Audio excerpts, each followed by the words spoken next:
Oke, Assalamualaikum warahmatullahi wabarakatuh. Kembali lagi dalam mata kuliah basis data. Untuk minggu ini kita akan membahas mengenai pemetaan ERD ke model relasional. Nah, pokok bahasan kita kali ini yaitu pengertian, sejarah, keuntungan, contoh model relasional, relational key, relational integrity, dan mapping ERD ke model relasional. Pendahuluan. Komputer mempunyai fungsi utama untuk menyimpan dan mengelola informasi. Perlu dilakukan tata cara mengatur informasi tersebut. Cara yang sederhana dan memudahkan data untuk diakses dan kelola. Model rasional digagas untuk mengorganisasi ke dalam banyak tabel dua dimensi yang saling berelasi. Nah, sejarahnya dari pemetaan ERD ke model relasional, yaitu model relasional pertama kali dikenalkan oleh Code pada tahun 1971. Nah, sejak itu model relasi memainkan peranan yang sangat penting dalam sebagai perancangan basis data. Ada 3 alasan mengapa model relasi mempunyai peranan penting dalam perancangan basis data, yaitu relasi merepresentasikan struktur data yang dapat dimengerti oleh user maupun desainer. Terus ada lagi, model relasional mendefinisikan salah satu kriteria perancangan basis data yang penting, yaitu relasi bentuk normal. Dan yang ketiga adalah struktur data yang dipresentasikan oleh relasi dapat segera dikonversikan dan diimplementasikan ke RDBMS. RDBMS yaitu Relational Database Management System. Nah, sehingga pada tahun 1985 Code menerbitkan daftar 12 peraturan untuk mendefinisikan sistem basis data relasional karena kekhawatiran bahwa banyak vendor memasarkan produk sebagai relasional walaupun produk tersebut tidak memenuhi standar relasional minimum. Nah, di sini ada 12 standar yaitu yang pertama adalah information, yang kedua adalah guaranteed access. Yang informasi ini adalah semua informasi dalam relational database harus secara logis merepresentasikan nilai dari kolom tersebut. Misalkan kolom tahun pada mahasiswa pastinya berisi tahun, bisa tahun pendaftaran atau bisa tahun angkatan, isinya bukan selain angka. Misalkan tahun tapi diisi nama, tahun diisi nama jalan, tahun diisi jenis kelamin. Nah, itu salah. Yang kedua adalah guaranteed access. Tiap nilai pada tabel harus garansi. Jadi dia itu digaransi atau dicek benar-benar memiliki suatu primary key dan memiliki kolom-kolom yang lain selain primary key. Nah, selanjutnya adalah systematic treatment of null. Jadi di sini bisa merepresentasikan bahwa data itu bisa diisi ataupun data itu bisa null.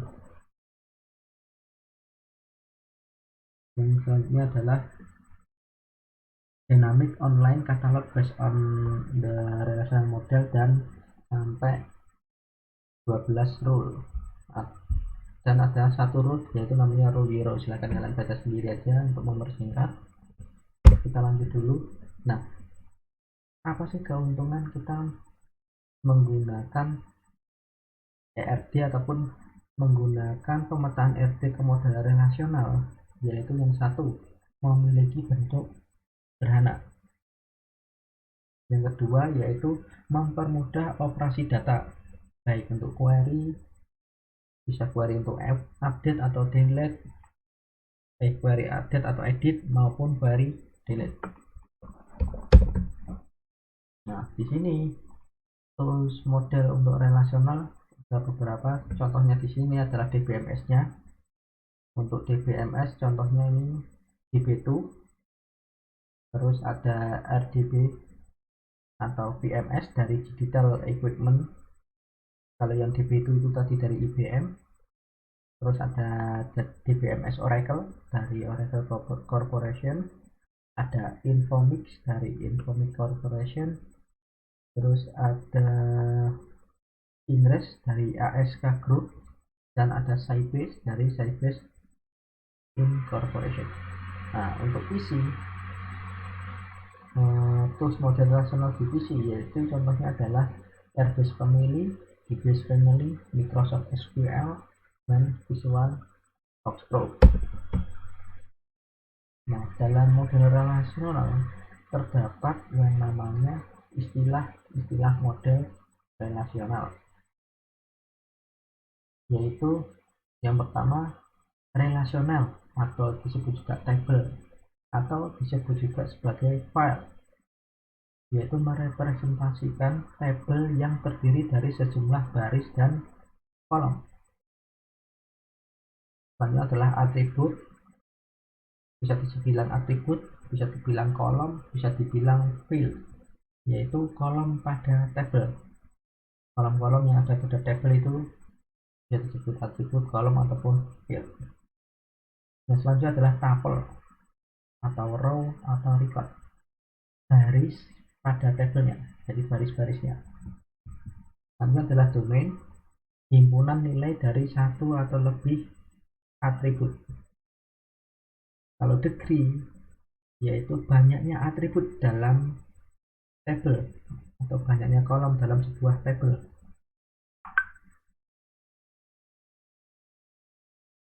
Terus selanjutnya adalah cardinality. Cardinality yaitu banyaknya tuple pada baris, banyaknya tuple atau baris pada tabel. Nah, ini degree sama cardinality beda ya. Kalau degree itu adalah jumlah kolom, kalau cardinality adalah jumlah baris. Yang terakhir yaitu relasional basis data, yaitu kumpulan relasi ternormalisasi dengan nama relasi yang jelas. Oke, kita berikan contohnya seperti ini, seperti yang sudah kita pernah kita bahas kemarin. Ini contoh ada 3 tabel customer, tabel accountant, dan tabel depositor. Nah, dari kita lihat sini, tabel customer dia memiliki 1, 2, 3, 4 kolom dan memiliki berapa baris data? 1, 2, 3, 4, 5, 6, 7 baris data. Sedangkan tabel account dia punya 2 kolom dan punya 1, 2, 3, 4, 5, 6, 7 baris data. Sedangkan tabel depositor dia juga punya 2 kolom dan punya 1, 2, 3, 4, 5, 6, 7, 8 baris data. Nah, dari sini kita bisa menyimpulkan bahwa pada relation tabel customer dia memiliki 4 atribut, yaitu kita lihat di sini customer ID, customer name, customer street, dan customer city, sehingga dia memiliki degree 4 atau jumlah kolomnya. Tapelnya berapa? Tapelnya mana? Tapelnya dari baris 1 segini, baris 2 segini, baris 3 segini, sampai baris ke 7. Ingat, tapel itu bukan isinya 7, bukan, tapi baris 1 sampai baris 7. Nah, sedangkan cardinality baru 7 atau jumlah baris datanya. Kalau tuple, satu baris datanya itu. Nah, sedangkan pada table depositor yang memiliki atribut customer ID dan account number. Jadi degree dari table depositor adalah 2. Tuple pada table depositor adalah baris 1 sampai baris 8. Cardinality atau jumlah barisnya adalah 8. Dan table akuntan sama, dia ada degree-nya 2, jadi ada 2 atribut. Dan tabelnya juga ada 7, bukan 7 ya, mulai baris 1 sampai baris 7. Jadi cardinality-nya atau jumlah datanya yaitu 7. Oke, kita lanjut. Nah, di sini adalah relasi basis data. Relasi dalam basis data ada skema relasi, yaitu nama relasi didefinisikan oleh himpunan pasangan atribut dan nama domain. Yang kedua, skema basis data rasional, yaitu himpunan skema relasi dengan nama yang berbeda. Nah, di sini ada sifat-sifat relasi. Nama relasi berbeda satu sama lain dalam skema relasional, tidak boleh sama. Jadi nama antara satu relasi dengan yang lain itu harus berbeda. Setiap sel atau baris kolom dari relasi berisi satu nilai atomik atau nilai tunggal. Jadi nilai yang tidak bisa memiliki lebih dari satu nilai. Jadi kolom atau sel itu tidak boleh memiliki nilai lebih dari satu. Tidak seperti halnya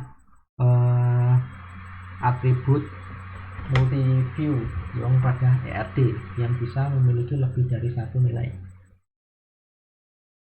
Nah, di sini setiap atribut pada relasi memiliki nama yang berbeda dalam satu tabel. Itu tidak boleh ada nama yang sama, nama kolom yang sama. Dan selanjutnya, nilai suatu atribut berasal dari domain yang sama. Jadi di sini dalam satu atribut, dalam satu kolom, antara nilai tabel 1 dengan tabel 2 atau nilai baris 1, baris 2, baris 3 itu harus sama, satu tipe. Tidak boleh kolomnya nama, tapi untuk barisnya diisi nama. Misalkan namanya adalah saya nama Jawa, tapi baris kedua diisi tahun 1990. Nah, itu tidak boleh. Nilainya harus berasal pada domain yang sama.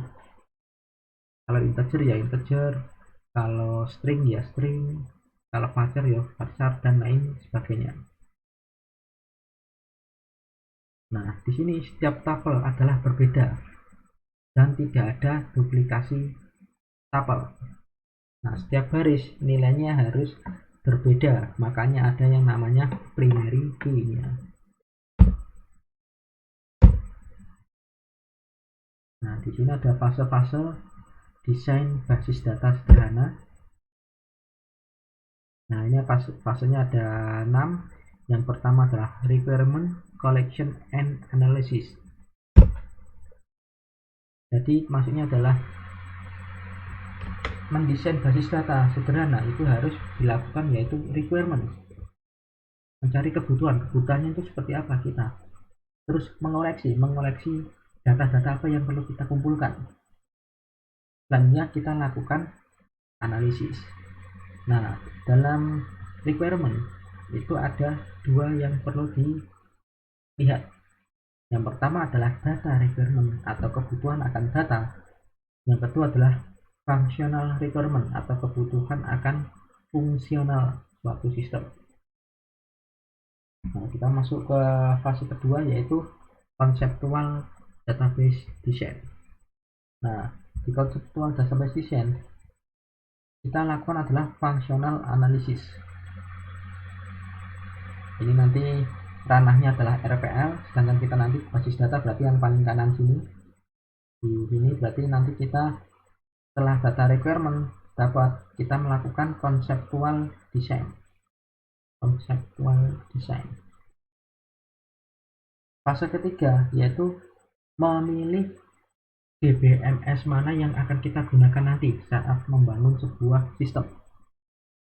Nah, di sini dari conceptual design kita bisa melakukan atau mentransformasikan menjadi conceptual skema atau dibuat menjadi conceptual skema dalam high level data model. Karena apa? Karena bisa jadi antara DBMS 1 dengan DBMS yang lain itu bisa berbeda konseptual skemanya. Nah, di sini kalau untuk functional development menggunakan high level transaction specification, ini ranahnya sudah RPL nanti. Selanjutnya masuk ke fase ketiga yaitu data model mapping atau logical design. Nah, dari conceptual design terus konsep menjadi conceptual skema sesuai dengan skema DBMS yang kita gunakan, langsung fasenya naik atau fasenya turun menjadi logical design atau data model mapping. Nah, masuk ke fase 5 yaitu physical design. Nah, dari logical design sini dimasukkan yaitu logical atau conceptual schema. Nah, di sini sudah masuk ke ranah spesifik database-nya. Misalkan untuk MySQL nanti apa, Oracle nanti seperti apa, SQL Server itu seperti apa, nanti bisa berbeda-beda. Oracle itu berarti kan database namanya Oracle, SQL Server jadi database yang namanya SQL Server dari Windows dari Microsoft. Terus ada MySQL itu adalah database open source dari Oracle juga. Terus selanjutnya adalah ada MariaDB. Nah, MariaDB ini adalah database open source bagi semuanya. Ini dari komunitas. Nah, seperti itu. Nah, selanjutnya baru masuk ke fase ke-6. Sistem implementation dan tuning. Nah, di sini sudah menjadi skema database-nya. Kita bisa melakukan transaksi, implementasi, atau application program yang menggunakan basis data. Biasanya ini kita akan gunakan, contohnya adalah sistem informasi, di mana sudah terintegrasi antara aplikasi dan basis data yang digunakan. Ya, kita masuk ke relasional. Nah, di sini adalah contoh relasional atau table, contoh relation atau table. Nah, di sini satu kesatuan inilah namanya table. Nah, terus ada name, nama, alamat, jenis kelamin, ini yang disebut dengan atribut atau kolom atau field. Biasanya kita sudah terbiasa ngomong atribut tabelmu apa aja, atau kolom tabelmu apa aja, atau field tabelmu itu apa aja. Nah, itu kita sudah dalam bahasa IT itu sudah familiar seperti itu. Nah, sedangkan tuple itu adalah baris. Oh, datamu itu berada pada tuple berapa? Tuple 1. Oh, tuple 1 misalkan ini name-nya bla bla bla bla, namanya Aisyah, alamat ini jenis kelamin perempuan. Terus tuple 2 name-nya bla bla bla bla, namanya Rahman, alamatnya misalkan mana Kediri, jenis kelamin laki-laki. Nah, seperti itu. Berarti Aisyah itu berada di tuple 1, terus Rahman berada di tuple 2 dan seterusnya. Nah, sedangkan ini contohnya ini adalah irisan dari kolom dan baris adalah sebuah field yang memiliki nilai data pasti. Alamat tadi isinya apa? Misalkan ini Kediri, Nganjuk, Mojokerto, Jombang, Sidoarjo, Gresik, dan lain sebagainya. Ini adalah contoh tabel yang memiliki beberapa atribut dan memiliki beberapa data atau tuple, beberapa baris data atau tuple. Nah, di sini adalah relational key. Ada super key, disebut sebuah atribut atau kombinasi atribut secara unik mengenali setiap entitas dalam sebuah tabel.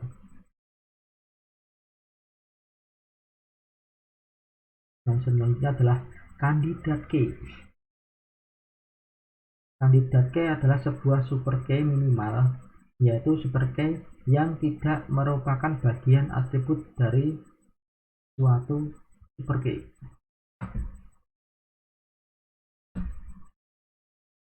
Yang selanjutnya adalah primary key, yaitu kandidat key yang terpilih untuk mengenali secara unik seluruh nilai atribut pada sebuah baris. Dan primary key tidak boleh kosong.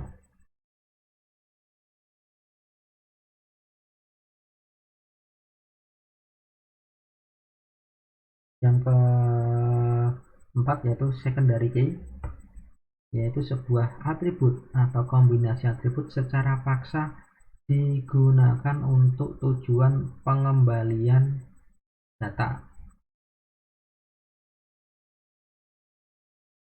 Dan terakhir yaitu foreign key, yaitu sebuah atribut atau kombinasi atribut di dalam sebuah tabel di mana nilainya cocok dengan primary key pada tabel lainnya. Oke, ini contoh ilustrasinya.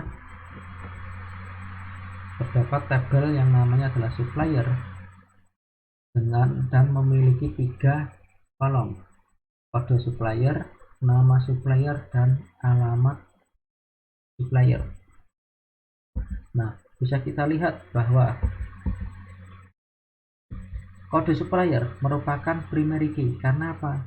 Karena dia merupakan data atau kolom unik yang mewakili setiap baris.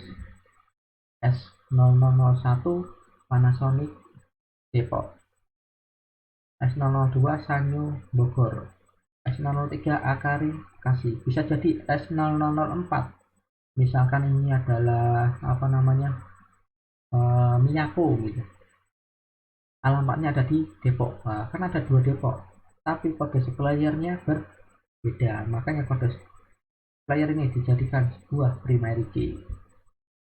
Terus kandidat key-nya apa? Kandidat key ya tiga-tiganya ini menjadi kandidat key: kode supplier, nama supplier, dan alamat. Karena apa? Di kandidat key sebuah super key minimal, yaitu super key yang tidak merupakan bagian atribut dari suatu super key. Oke, oh ya, yang selanjutnya adalah alternate key. Alternate key yaitu nama supplier dan alamat. Nah, di sini nggak ada penjelasan. Alternate key itu yaitu key yang ada pada tabel tapi bukan merupakan primary key. Nah, ini adalah contoh relational key-nya. Relasinya contohnya adalah tabel customer. Super key-nya berarti ada 4 sesuai dengan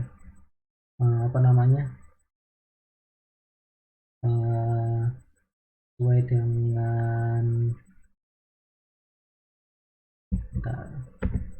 dengan apa, identitas atau kolom-kolom yang ada pada tabel customer, yaitu yang pertama super key-nya bisa customer ID, bisa customer ID dan customer name, ataupun bisa customer ID, customer name, dan customer city. 3. Jadi total dari tabel customer itu memiliki 3 kolom. Nah, kandidat key-nya ya ada customer ID dan customer name. Karena apa? Customer city ini pasti dia terhubung dengan yang namanya tabel city, tabel kota. Maka customer city ini adalah foreign key atau alternative key. Nah, di sini kita bisa lihat bahwa primary key-nya adalah customer ID, di mana customer ID ini mewakili keunikan di tiap tabelnya nanti, keunikan di tiap baris data. Dan foreign key bisa jadi customer city ini, yaitu dengan syarat terdapat tabel city pada tabel city yang memiliki field city ID yang nanti yang berhubungan dengan tabel customer. Nah, alternatif B-nya adalah customer name.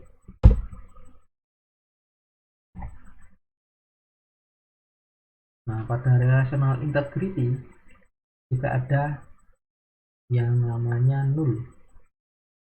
Null merupakan representasi nilai atribut yang tidak diketahui atau tidak digunakan dalam tabel atau data tidak terisi, berkaitan dengan ketidaklengkapan atau pengecualian data. Oh, di baris ini misalkan kolom tahun ini nggak usah diisi, nggak apa-apa. Nah, itu bisa diisi nol. Kalau diisi nol berarti kan ada isinya, nol. Tahun nol, nggak mungkin. Berarti diisi dengan nol, karena nol dan nol itu berbeda. Nol juga representasi tidak adanya suatu nilai dan tidak sama dengan nol atau spasi.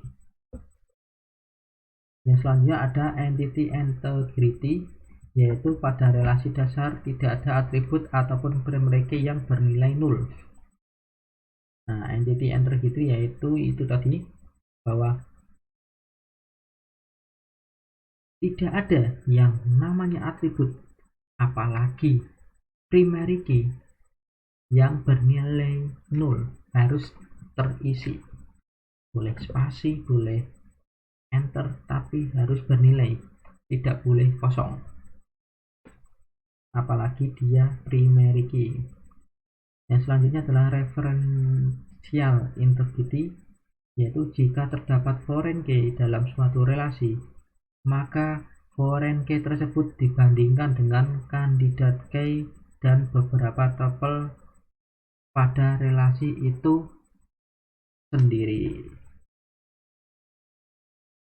Yang keempat yaitu enterprise constraint, yaitu aturan tambahan yang diberikan oleh user atau DBA, database administrator. Contoh ini relational integrity, misalkan null field customer description. Contohnya tadi adalah kita memiliki yang namanya tabel customer dan memiliki atribut field customer description. Nah, jika tidak ada deskripsi mengenai customer, bisa diisi null atau gak usah diisi, atau bisa diisi deskripsi mengenai customernya seperti apa. Nah, sedangkan entity integrity field customer ID pada tabel customer, ini maksudnya customer 0 ID ini adalah customer strip ID ya, salah typo. Jadi customer strip ID ini biasanya jadi primary key, dan primary key tidak boleh berisi null, makanya dia harus entity integrity. Yang selanjutnya adalah referensial ya, bukan referensial integrity, yaitu field customer ID pada tabel depositor. Artinya adalah bahwa customer ID ini bisa juga menjadi sebuah referen atau foreign key dari tabel yang lain. Selanjutnya enterprise constraint, jika jumlah account number untuk setiap customer ID diberi batasan misalkan 5 account number, maka lebih dari tersebut tidak diperbolehkan. Jadi ini sudah masuk ke dalam ranah rule dari database-nya sendiri. Ini yang selanjutnya adalah peraturan mapping dari ERD ke model relasional. Untuk setiap tipe entitas yang membuat relasi, setiap atribut atom tipe entitas menjadi atribut relasi. Jadi oke, kita lanjutkan dulu.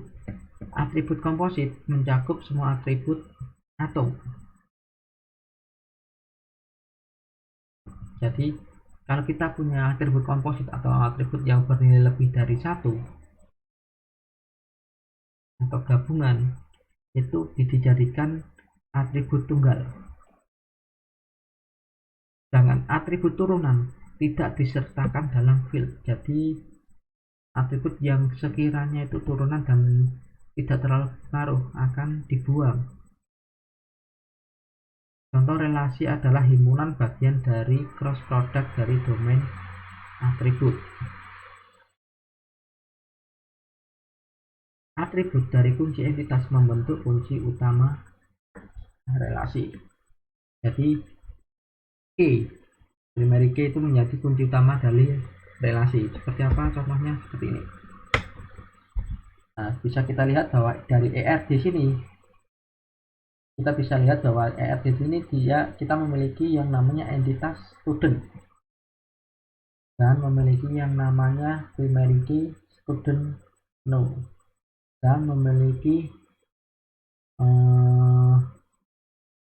composite atribut yaitu name dengan given dan family. Nah, kalau kita transformasikan dari ERG ini ke bentuk relasi atau ke bentuk table menjadi seperti ini. Student no menjadi student no. Nah, ini atribut composite ini langsung digabung saja. Given name jadi satu, family name jadi sini. Jadi tidak dipisah. Dari sini langsung pecah nggak langsung, berarti given masukkan sini, family dimasukkan sini, berarti ini given name, ini family name. Nah, sedangkan di sini di entitas course terdapat 4 atribut yaitu course no, equip, subject dan number of student, nomor mahasiswa. Nah, nomor mahasiswa ini adalah kelas turunan. Karena apa? Karena hanya memberikan nilai nomor. Hanya memberikan nomor pada mahasiswa. Seperti halnya di kelas kalian. Nomor 1 namanya siapa, nomor 2 itu namanya siapa. Di data kita tidak perlu menyimpan nomornya. Karena apa? Karena itu memang kelas turunan. Atau hanya sebagai pelengkap saja. Atau pengurutan saja. Tidak masuk ke basis data ya. Jadi kita yang ambil adalah 3 atribut yaitu course no, subject dan equipment untuk tabel course-nya. Nah, seperti itu untuk melakukan pemetaan dari ERD ke model relasional. Yang selanjutnya adalah transformasi dasar. Nah, di sini ada contohnya di sini tadi, di mana di sini ada entity set, yaitu sebuah entity yang memiliki atribut ada roll number, student name, dan kelas. Ini adalah entity student. Nah, kita transformasikan dulu. Nah, roll number ini adalah atribut ya, atribut untuk student. Jadi kita transformasikan dulu. Nah, student menggunakan relasional skema menjadi student dalam kurung ini ada roll number kasih underscore di sini berarti dia sebagai primary key, ada student name dan class. Nah, di sini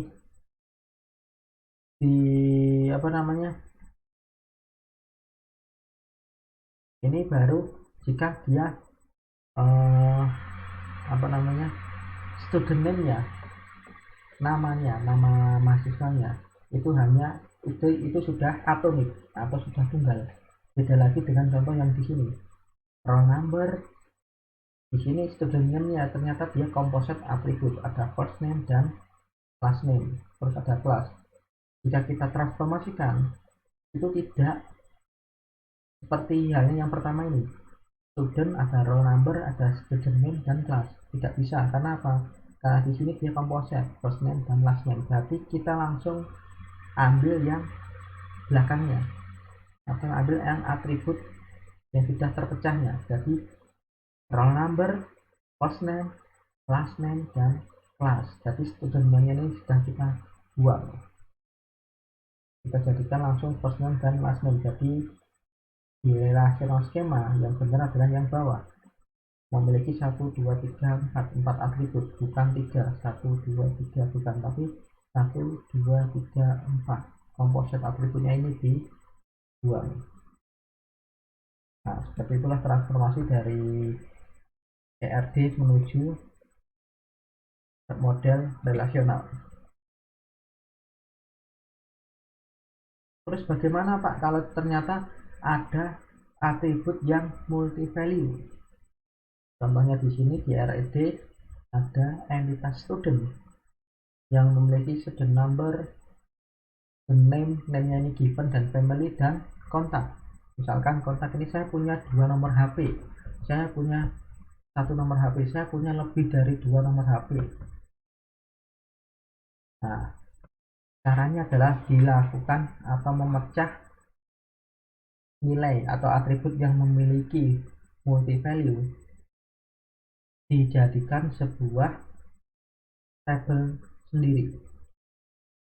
Jadi ini adalah entitas student, kita bikin yang namanya tabel student.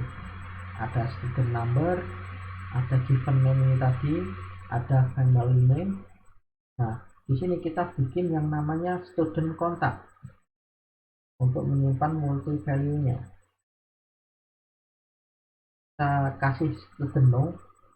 Student ini mengacu pada student no yang di tabel student, di mana student no di sini adalah sebagai primary key, di sini juga primary key tapi juga foreign key. Jadi mengacu pada data di sini. S1 berarti S1 sini berarti Fred Jones, dia memiliki kontak Mr. John dan Mrs. John. Jadi untuk tabel sini, tabel yang pertama ini dia memiliki 2 kontak, Mr. John dan Mrs. John. Terus S2 Mary Brown, 1 S2 S2 S2, dia memiliki 3 kontak, yaitu Bill Brown, Mr. John, dan Billy Joe Woods. Nah, di sini kontak ini langsung kita kasih atributnya kontak di sini dengan student no-nya ini adalah mengacu pada atribut student no yang ada di ERD sini juga, atau di level student yang ini.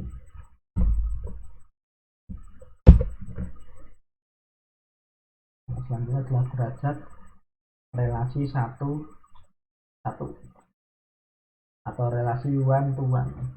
Relasi one to one menghubungkan 2 buah himpunan entitas, dipresentasikan dengan penambahan field relasi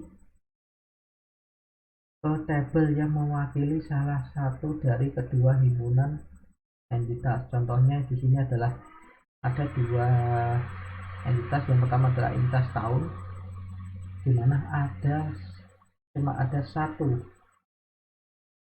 atribut yaitu tahun, jadi dia juga sebagai primary key. Nah, ini saling berhubungan.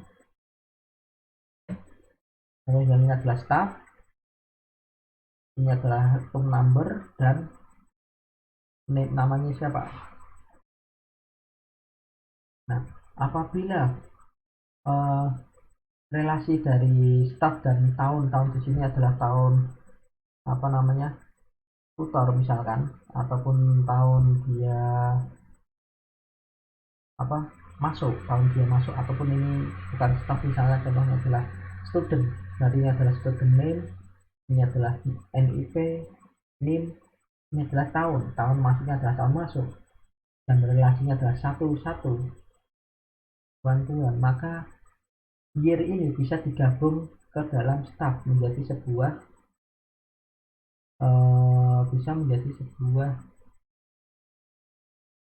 satu buah tabel saja. Tapi kita dilihat dulu di sini. Di sini jika di kenyataannya bahwa entitas ini dimasukkan ke dalam tabel year, ada year tutor, name di sini,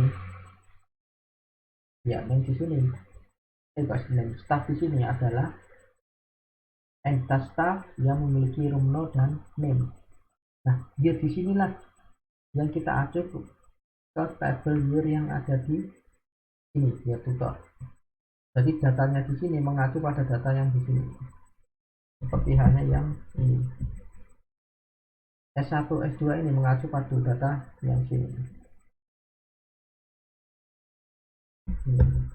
Ini ada dua entitas, berarti kita masukkan menjadi dua tabel untuk desain awalnya.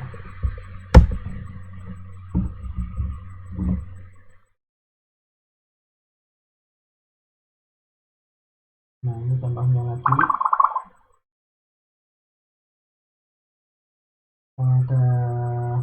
Ini adalah relasi one to n atau one to many. Satu staff atau satu pengajar bisa mengajar lebih dari satu mahasiswa. Contohnya, jadi relasi one to many yang menghubungkan dua buah himpunan entitas juga akan dipresentasikan dalam bentuk pemberian atribut T dari himpunan entitas pertama.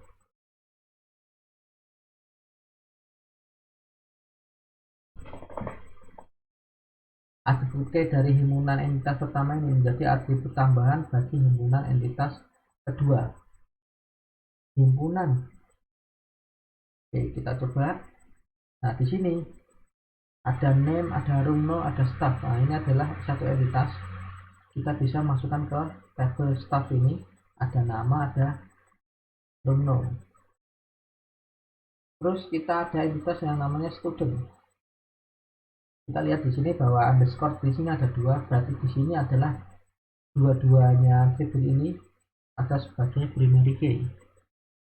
Maka di tabel student sini dua atribut ini pun akan turun ke dalam tabel student.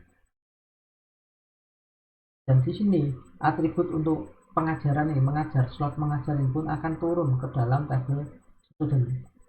Maka seperti ini, dimana entitas student dijadikan tabel student, ada atribut student no, event name, family name, nama dari sini, dan room non sini juga turun dia, dan juga slotnya. Nah, ini adalah relasi untuk one to many.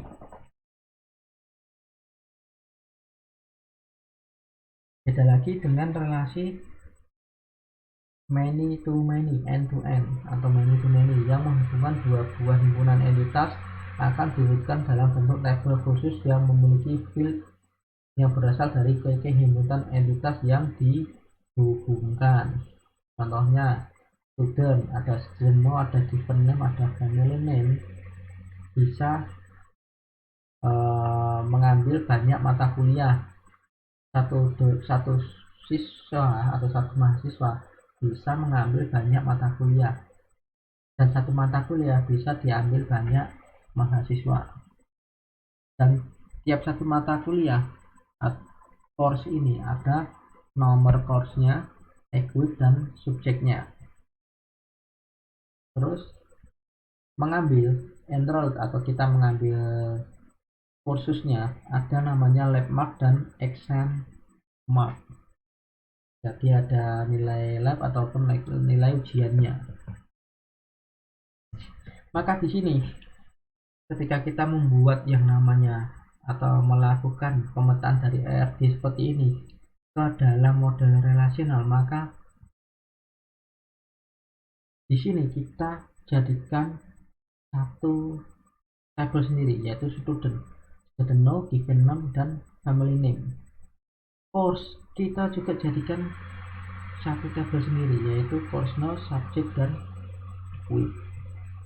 Nah, di sini hubungan yaitu many to many itu tidak bisa langsung berhubung sini, tapi harus ditampung ke dalam satu tabel lagi, tabel tambahan lagi yang bisa menampung course no, student no, dan lab mark, dan exam mark. Maka dibuatlah tabel, nah ini maaf bukan student ya, tapi tabel enroll atau student enroll gitu. yaitu student no, course no, lab mark, dan exam mark. Ini nantilah yang menjadi jembatan bahwa tabel pada tabel student memiliki hubungan dengan tabel course, yaitu pada primary course no sebanyak berapa kali. Misalkan di sini student no-nya adalah 1, given name-nya adalah Aisyah, family name-nya adalah Rahma, misalnya Aisyah Rahma. Nah, di sini berarti course-nya adalah 1 juga. Subjeknya misalkan adalah matematika, equipment misalkan juga matematika. Bisa jadi course nomor 2-nya adalah fisika, berarti di student nanti 1 berarti student 1 yaitu Aisyah, course 1 yaitu matematika. Terus lagi student 1 yaitu Aisyah, course-nya adalah 2 yaitu fisika, dan seterusnya. Itu adalah derajat relasi many to many. Jadi kalau many to many antara dua entitas, itu nanti di dalam relasi dijadikan 3 tabel. Yang satu tabel untuk entitas yang A atau yang student, yang satu tabel untuk entitas course, yang satu tabel lagi untuk menyimpan relasinya, komponen yang berhubungannya siapa aja. Tabel yang berhubungan antara student dan course itu mana aja, disimpan di sini. Itu. Nah, terus ada yang namanya entitas lemah. Di ERD kita pasti ada namanya entitas lemah. Contoh, entitas lemah yaitu rooms atau ruangan. Sedangkan entitas yang kuat adalah gedung. Gedung, ada nama gedung, ada alamat gedung. Nah, ruangan ini entitas lemah yang ada kapasitas dan ada nomor ruangan, itu berlokasi di gedung yang mana. Bisa jadi gedung ini tidak memiliki ruangan, ya sudah, namanya gedung serbaguna kan nggak punya, ya situ. Kecuali kalau gedungnya namanya hotel, kan banyak ruangan, nah itu lagi. Nah, di sini ada yang namanya, nah di sini penggunaan himpunan entitas lemah dan entitas subentitas dalam diagram ER diterapkan dalam bentuk tabel sebagaimana himpunan entitas yang kuat. Jadi entitas lemah ataupun entitas yang kuat ini kalau di relasi itu sama-sama dijadikan tabel, dan tidak ada yang namanya tabel building untuk entitas kuat dan tabel room untuk entitas lemah, semuanya bisa sama. Nah, tapi di sini ada perbedaan, di mana untuk tabel room atau untuk entitas room dijadikan satu tabel sendiri, dan tabel building ya tabel building dijadikan tabel sendiri yaitu name dan address. Sedangkan tabel room, number dan capacity dimasukkan ke dalam yang namanya kolom dalam tabel, yaitu yang namanya name. Name ini adalah mengacu pada tabel building, number, dan capacity. Jadi bisa jadi ini adalah name-nya ini 1, misalnya name gedung A, address-nya ini jalan A.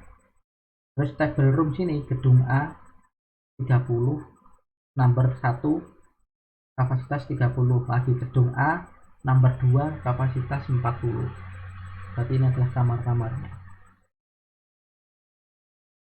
Jadi entitas lemah itu hampir mirip dengan tabel relasi yang ada di relational model, tidak dianggap sebagai tabel lemah ataupun kuat. Karena di relational model semua dianggap sama. Oke, kita lanjut. Relasi tunggal. Maksudnya relasi tunggal adalah unary relation atau penerapan relasi tunggal dan atau ke himpunan entitas yang sama ke dirinya sendiri. Diagram ER tergantung pada derajat relasinya. Unit relasi tunggal dengan derajat relasi 1 ke banyak dapat diimplementasikan melalui penggunaan build case sebanyak 2 kali lipat untuk fungsi yang berbeda. Oke, seperti ini. Jadi staff itu bisa mengapresiasi staff yang lain, tapi staff di sini contohnya adalah karyawan A itu bisa jadi dicontohkan sebagai manajer, dan manajernya itu juga termasuk sebuah karyawan juga. Seperti itulah relasi tunggal. Jadi seperti halnya karyawan, kelas karyawan memiliki atasannya sendiri mengambil dari kelas karyawan itu sendiri. Nah, seperti itu.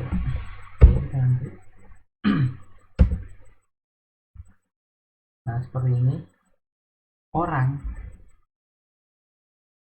menikah dengan orang juga, nggak mungkin orang menikah dengan hewan.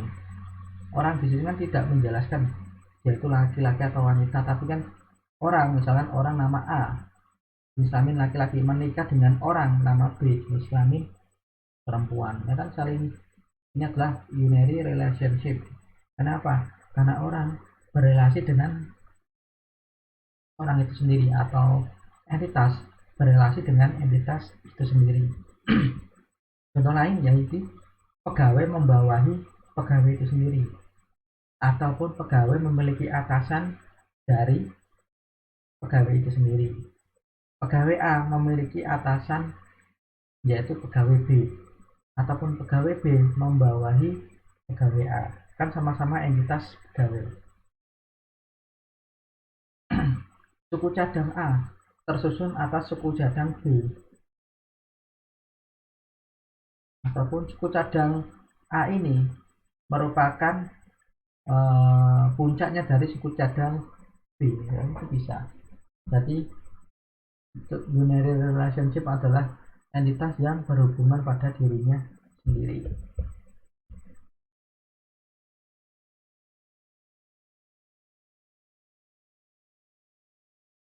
Nah, sedangkan ini adalah multi entitas. Multi entitas yaitu n-ary relation. Relasi multi entitas menghubungkan lebih dari dua himpunan entitas. Untuk itu akan diterapkan sebuah tabel khusus.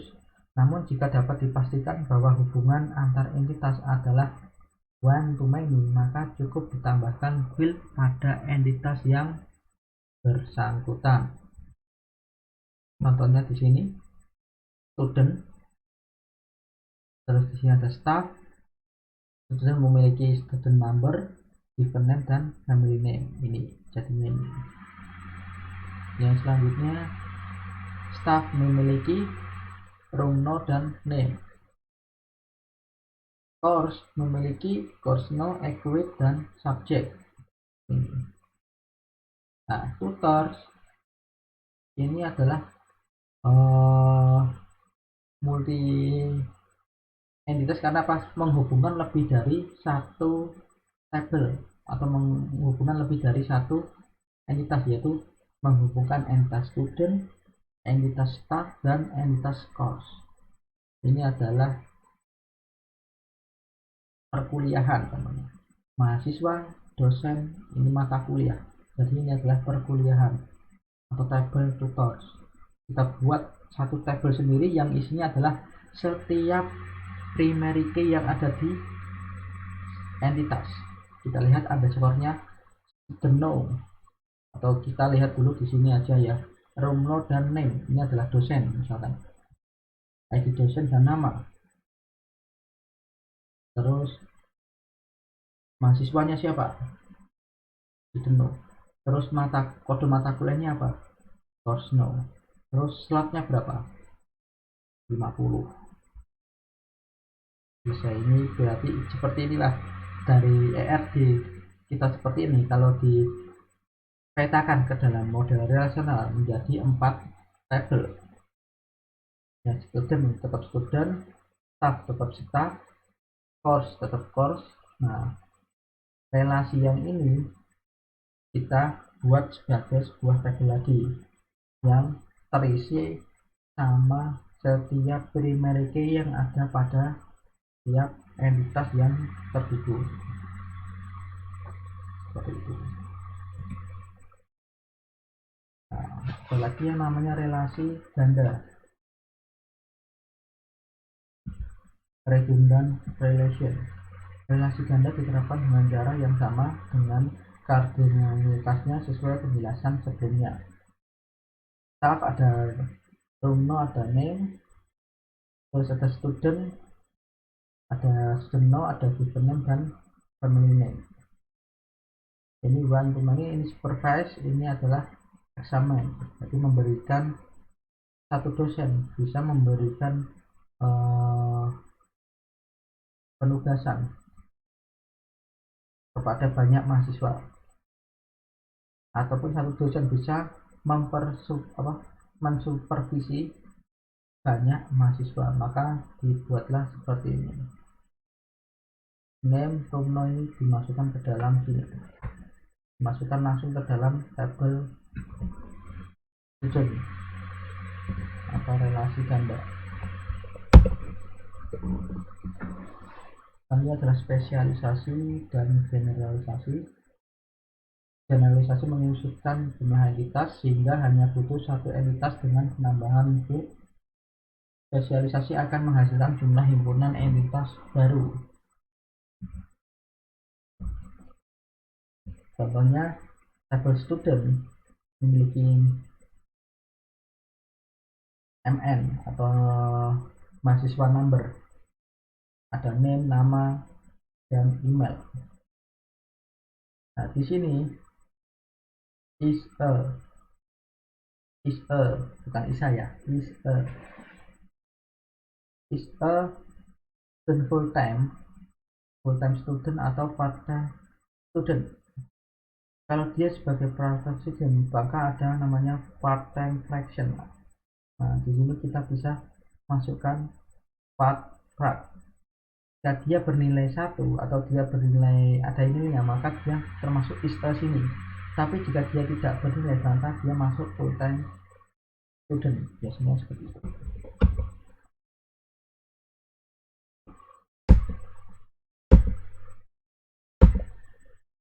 Yang dalam mapping ke sesama relasi. Untuk melakukan mapping pemetaan dari skema ER diagram ke skema relasi, terdapat langkah-langkah yang harus diperhatikan. Yang pertama, untuk setiap entitas skema relasi R yang menyertakan seluruh simple atribut dan simple atribut dari komposit atribut yang ada. Pilih salah satu atribut kunci sebagai primary key-nya. Setiap entitas pasti harus memiliki primary key yang diambil dari atribut-atribut pada entitas tersebut. Yang kedua, untuk setiap entitas lemah, buatlah skema relasi R dengan mengerjakan seluruh simple atribut. Tambahkan primary key dan entitas kuatnya atau owner entity type yang akan digunakan sebagai primary key bersama-sama partial key dari entitas yang lemah.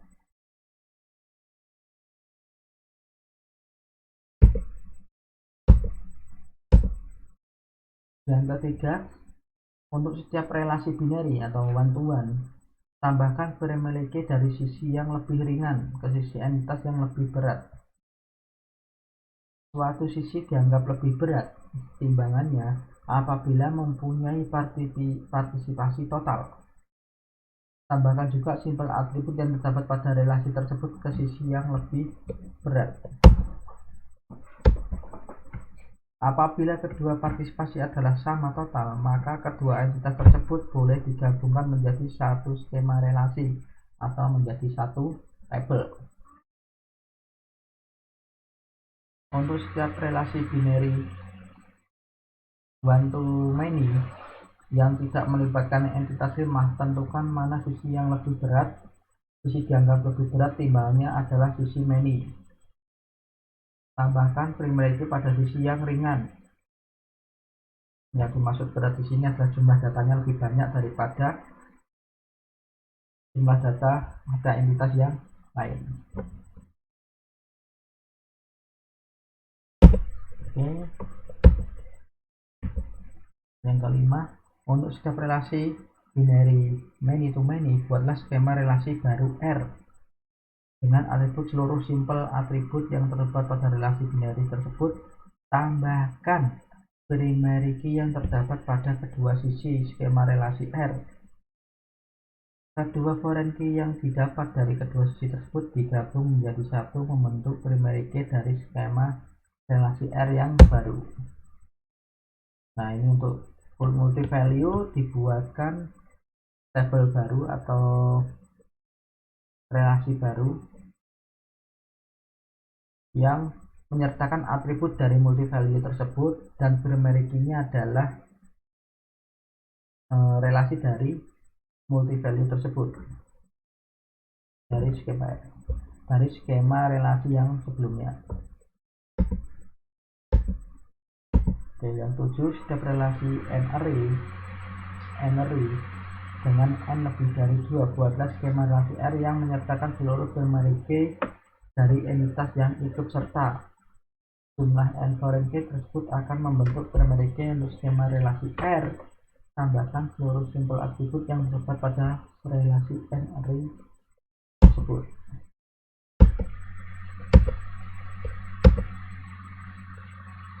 Nah, ini contohnya.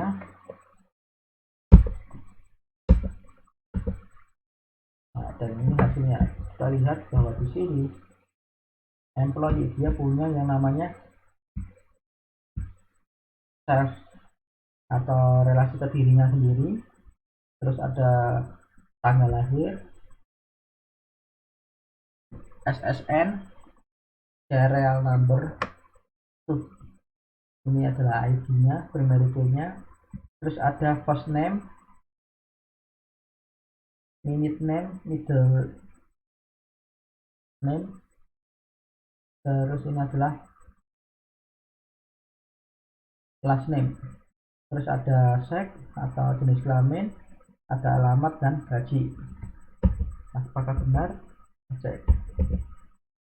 Nah, punya first name, middle name, last name, SSN, tanggal lahir, alamat, jenis kelamin, salary, supervisi, dan dino. Supervisi ini adalah yang atribut yang digunakan untuk relasi ke dirinya sendiri tadi, dan dino-nya itu dino.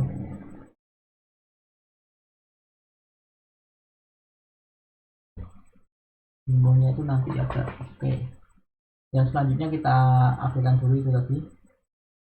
Departemen dia memiliki name, number, dan location. Name, number, dan MSGSN dan MS apa ini? MSG, MGR, manager start date, manager SSN. Ini adalah yang sini.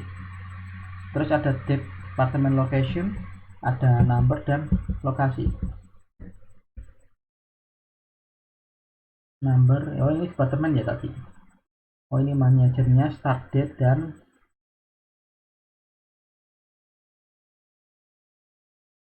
employee tadi memiliki manajer dari departemen, makanya dia ada manajernya.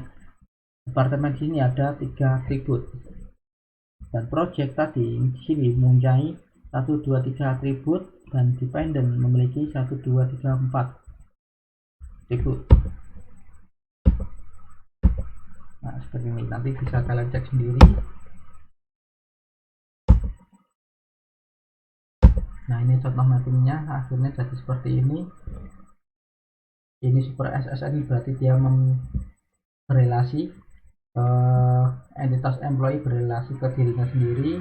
Terus departemen di sini ngambil dari DN number ini, ngambil dari tanahnya susah sekali, departemen number di sini, ambil dari sini. DNO ini adalah departemen number, jadi mengambil dari entitas departemen. Manager ini adalah ngambil dari employee. Nah, ini adalah departemen location. Departemen number ini ngambil dari sini. Location ngambil dari enggak ada ya, location enggak dari ini tabel lain mungkin. Terus ada project name, ada project number ngambil. Nah, project number ini ngambil dari project number sini, dan departemen number ini ngambil dari departemen sini. Jadi seperti inilah mapping dari ER diagram yang seperti ini menjadi ER diagram yang sudah terintegrasi constraint-nya, referential integrity constraint.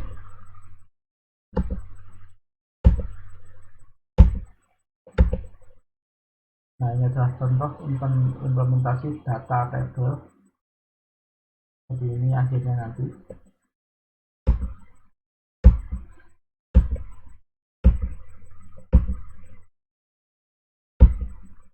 Oke, terima kasih. Jika ada pertanyaan, pasti banyak pertanyaan bagi kalian nanti. Kalian bisa melakukan latihan ini, kalian amati dan bagaimana hasilnya ini menjadi seperti ini. Nah, di sini jika ada pertanyaan silahkan kalian tanyakan, bisa lewat grup WA. Jadi nanti bisa kita bahas. Kalau tidak ada, pastinya ada pertanyaan, karena ini banyak sekali materi yang disampaikan dan mungkin kalian belum banyak bisa menangkap apa yang saya sampaikan. Nanti kita lanjutkan lagi ke melalui Zoom ataupun melalui grup WhatsApp ya. Oke, untuk pembahasan kali ini kita akhiri. Sampai jumpa lagi. Jangan lupa baca-baca lagi. Assalamualaikum warahmatullahi wabarakatuh.